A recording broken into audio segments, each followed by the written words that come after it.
at New York Comic Con with the one and only Todd Mcfarlane. I have to ask you a question that I got literally just from what you were saying.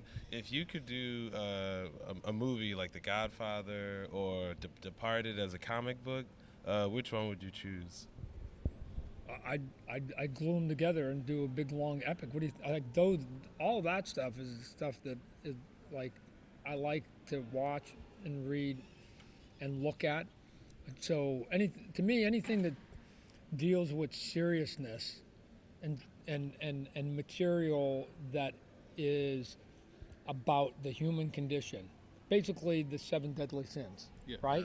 This is the seven deadly sins here of greed and lust and pride and all those other ones that you just go, yeah, this is just us. I don't know why I'm so enamored by the human id, right? Which and maybe I do because I'm not a spiritual man on any level, right? I'm zero.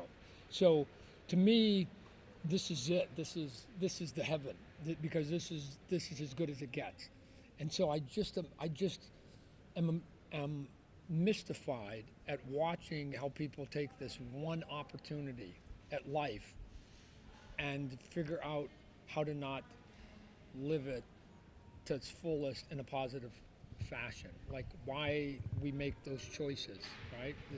It's weird to me, both from a cruel level all the way to how you sort of treat your own body, right? You're shortening time where you're putting yourself in jeopardy. So I just marvel at what humans do to each other. I don't need fantasy to be entertained. I just going, what did you just tell me? That dad has locked his daughter in a cage in his basement for 12 years and impregnated her? Like, wow. I don't need to go and watch monster movies. The monsters already exist. They're here, right? We don't have to look. They're here. Very true. Very true. Let me ask you, in terms of some of my favorite your works is like your crossovers with Spawn, like Spawn and Batman. Yeah.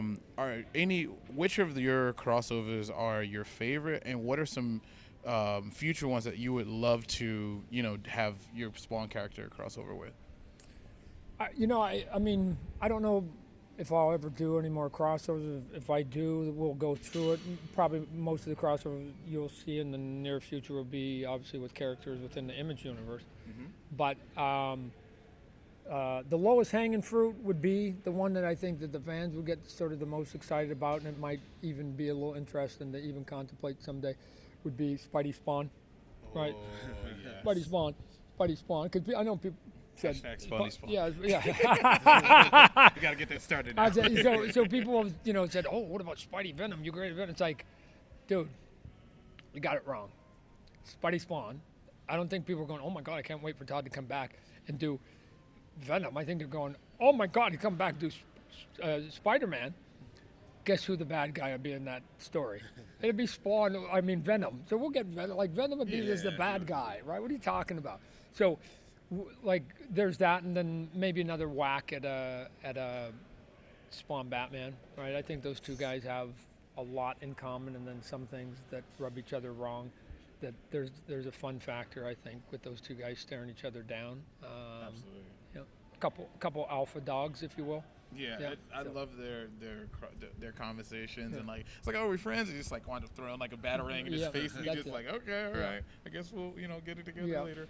Do you have any other hobbies outside of movies, and like when you put Spawn away for a second, and what else? When I did do life, I used to play a lot of sports up until recently. I mean, even my advanced age, like to still sort of move around. Probably I spend most of my time doing like board games. Oh, okay. So I used to do a lot of sports board games, simulation board games. Any recommendations? No, I'm super geeky. So the sports board games company that I call APBA, other people call it APA, and it's like football, baseball, basketball, hockey, and they give you the cards that have the numbers, that is the math, that is essentially the equivalent of the coding that goes into like the video games, but it's just math on card. and you roll dice, and the math is there so that if you replay the entire season from the prior year, the numbers should work out.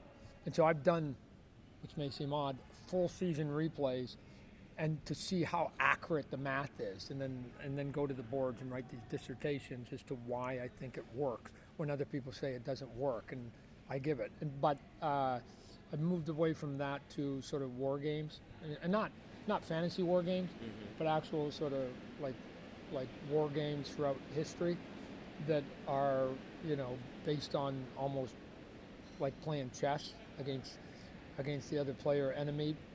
A lot of the games are solo, and so there's some that it's just me and the board, and then there's some where I play all 4 factions. But it's just something to just take my mind off whatever was happening during the day, go to a different spot, and then collect myself and get ready for the next day where I'm gonna have to fight a lot of battles. So now that Comic-Con is wrapped and is over, is it what do you like? What does tomorrow look like for you?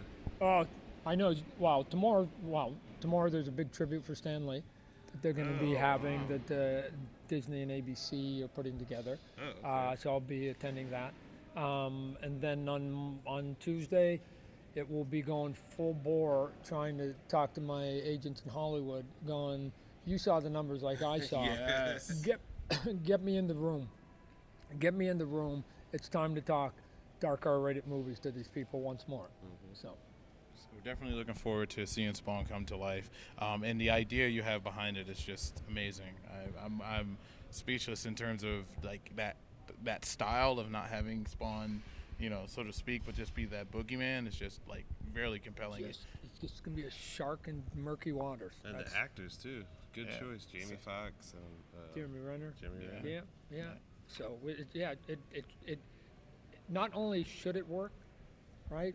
It will work. I am yes. This is It you will know work. that, and you know that. It I know works. that has gospel, right? Yes. It's just I haven't done a good enough job to be able to convince the you know, Hollywood and give them the script they can get excited about to see the same things. What that about I'm maybe seeing. like a petition amongst fans? Maybe Yeah, well, maybe that right, might but help. it's still they're gonna, you know, they still have to get excited about the script. So that's still that's true, still that's at true. my feet. That they, you know, they're going, no, Todd, I get it. We like it.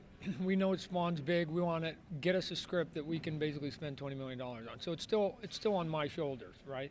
So I'm working on a bit of a rewrite on it right now, but hopefully it'll all come.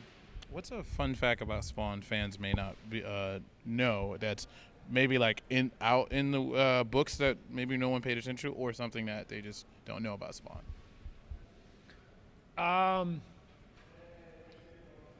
Which should be abundantly obvious, but we have sort of built-in biases. So I think people might not be or have been reading it in totality like I have, which is that Spawn's fight against outside influences isn't just heaven to tell.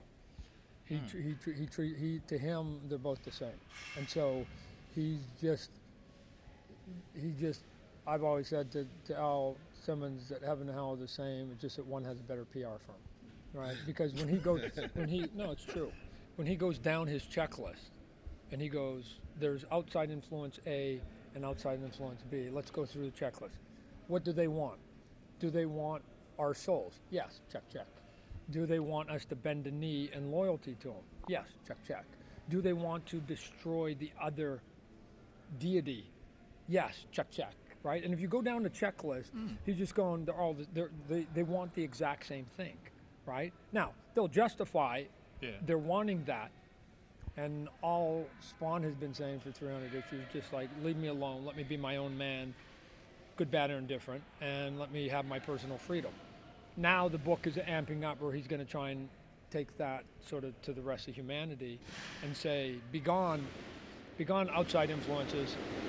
Let humanity succeed or fail on its own merits. We are flawed enough human beings that we will probably mess up anyways, but we don't need the influence. We don't need people pushing. Like, let us just figure it out on our own. And who knows? What if we actually do figure it out, right? Yeah.